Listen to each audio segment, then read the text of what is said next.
हमारे देश में हर रोज लाखों अपराध होते हैं। ज्यादातर मामलों में ऐसा देखा गया है कि अगर पुलिस वक्त रहते कार्रवाई करे और ईमानदारी से जांच करे तो केस जल्दी सुलझ जाता है।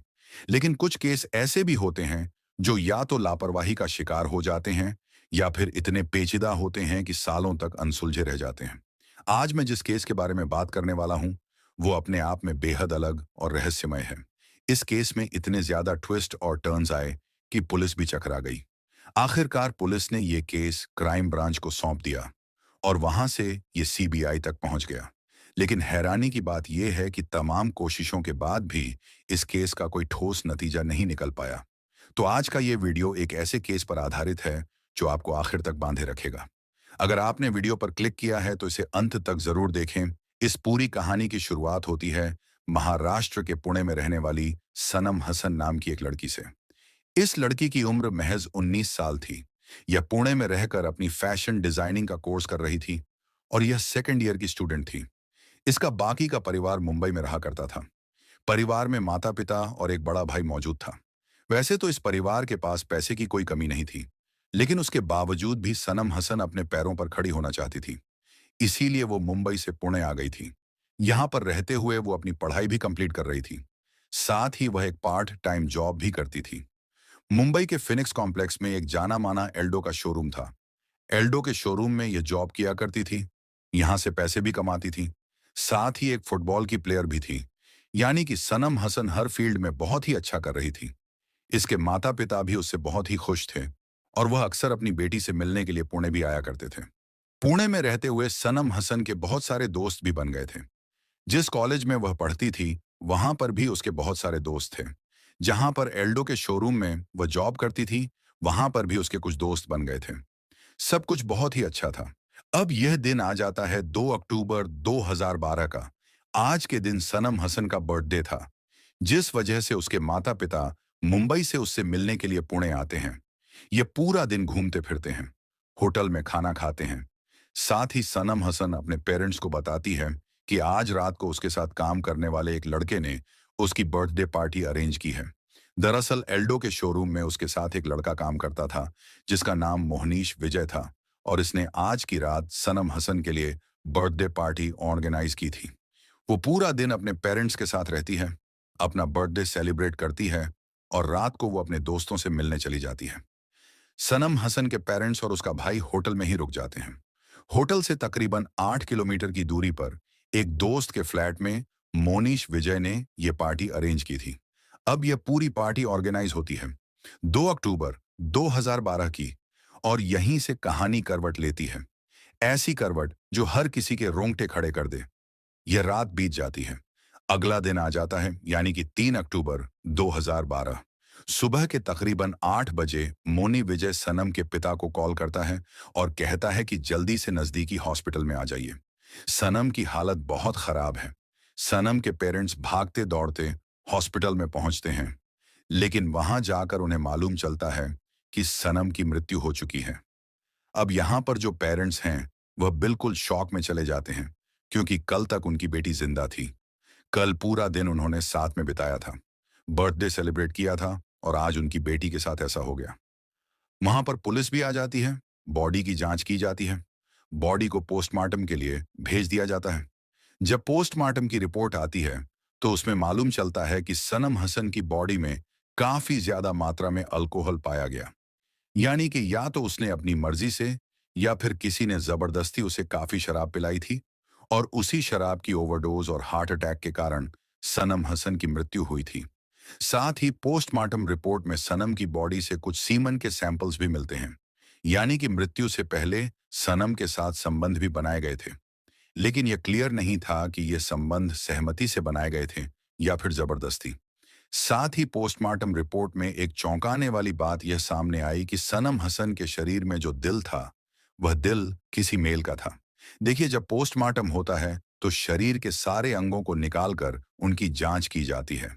डॉक्टर ने जब उसके हार्ट की जांच की तो उसके हार्ट में मिले प्रोटीन से यह पाया गया कि हार्ट किसी फीमेल का नहीं बल्कि किसी मेल का है।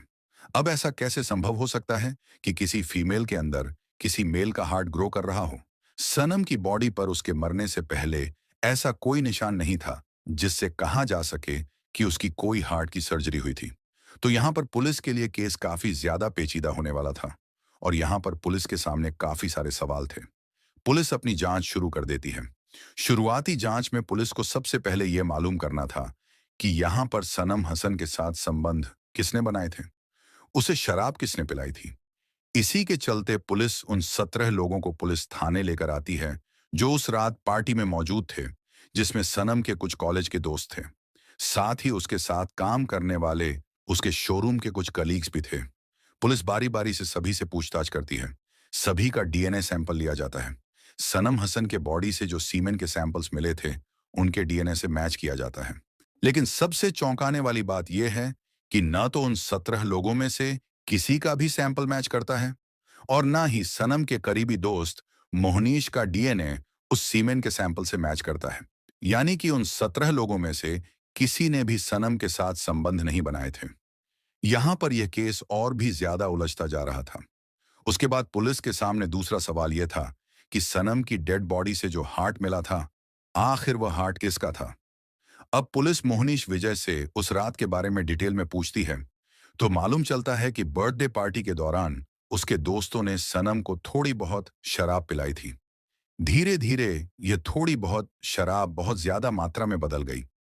शराब की ओवरडोज के कारण रात को ही सनम को उल्टी भी हुई थी, जिसके बाद मोहनीश ने उसे एक कमरे में सुला दिया था और सुबह जब उन्होंने कमरे में जाकर चेक किया तो उन्होंने पाया कि जो सनम है वह मर चुकी है। वो उसे नजदीकी हॉस्पिटल में लेकर गए। डॉक्टर्स ने चेक किया तो उन्होंने उसे मृत घोषित कर दिया।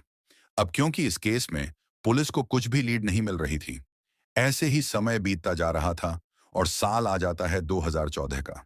सनम के पेरेंट्स के कहने पर यह केस सीबीआई को हैंडओवर कर दिया जाता है। सीबीआई सारे तथ्यों को जोड़कर इस केस की इन्वेस्टिगेशन शुरू करती है। सबसे पहले उन 17 लोगों से बात होती है। उनका बयान लिया जाता है जो लोग उस दिन पार्टी में मौजूद थे। सभी डीएनए सैंपल्स की रिपोर्ट को डीपली एग्जामिन किया जाता है, लेकिन उसके बावजूद भी सीबीआई के हाथ कुछ नहीं लगता है। सीबीआई के सामने एक और बड़ा सवाल यह भी था कि आखिर सनम की बॉडी से किसी मेल का हार्ट कैसे मिला। तो सबसे पहले इसी की जब जांच की जाती है तो मालूम चलता है कि जिस दिन हॉस्पिटल में सनम की डेड बॉडी का पोस्टमार्टम हो रहा था, उस दिन वहां पर उसके अलावा 4 और बॉडीज मौजूद थीं जिनका पोस्टमार्टम हुआ था और नियम के अनुसार पोस्टमार्टम करते हुए वीडियोग्राफी करना जरूरी होता है। लेकिन उस दिन वहां पर मेडिकल स्टाफ ने किसी भी पोस्टमार्टम को करते वक्त वीडियोग्राफी भी नहीं की थी। सीबीआई की जांच में यह बात सामने आती है कि सनम हसन की मौत के मामले में कहीं ना कहीं मेडिकल स्टाफ और डॉक्टर्स की लापरवाही थी। हार्ट ट्रांसप्लांट या पोस्टमार्टम के दौरान डॉक्टरों ने 2 हार्ट्स को लेकर गड़बड़ी कर दी थी। रिपोर्ट में यह दर्ज हुआ कि सनम की बॉडी से किसी मेल का हार्ट बरामद हुआ, जिससे पूरे केस की दिशा ही बदल गई। हालांकि इस गड़बड़ी का कोई ठोस प्रमाण नहीं मिला, लेकिन सारे तथ्यों को जोड़ने पर यही अंदाजा लगाया गया। पर असली सवाल तो अब भी वही था। मरने से पहले सनम के साथ संबंध किसने बनाए? इस सवाल का जवाब ढूंढने में पुलिस को पूरे 2 साल लग गए। फिर आया साल 2016। जब सीबीआई के हाथ कोई भी ठोस लीड नहीं लगती, तो वह कोर्ट से एक खास इजाजत मांगती है, सनम की डेड बॉडी को कब्र से दोबारा निकलवाने की।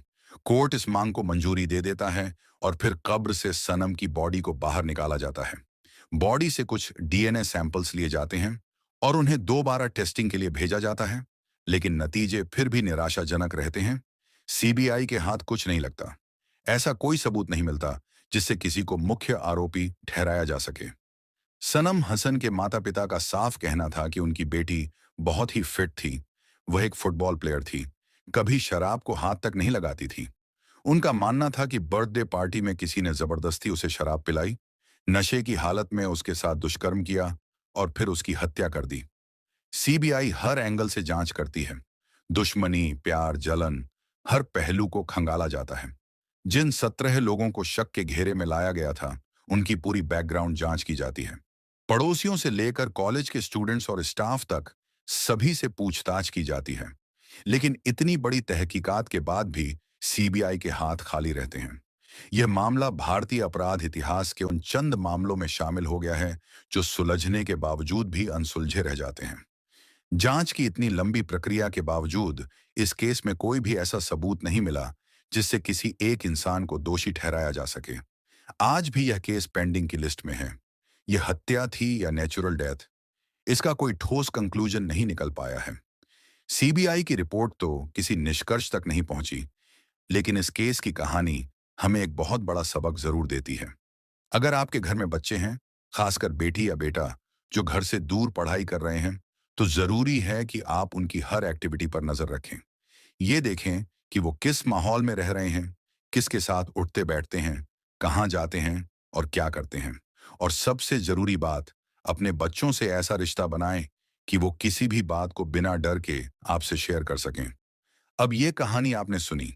सवाल ये है, आपका इस पर क्या नजरिया है?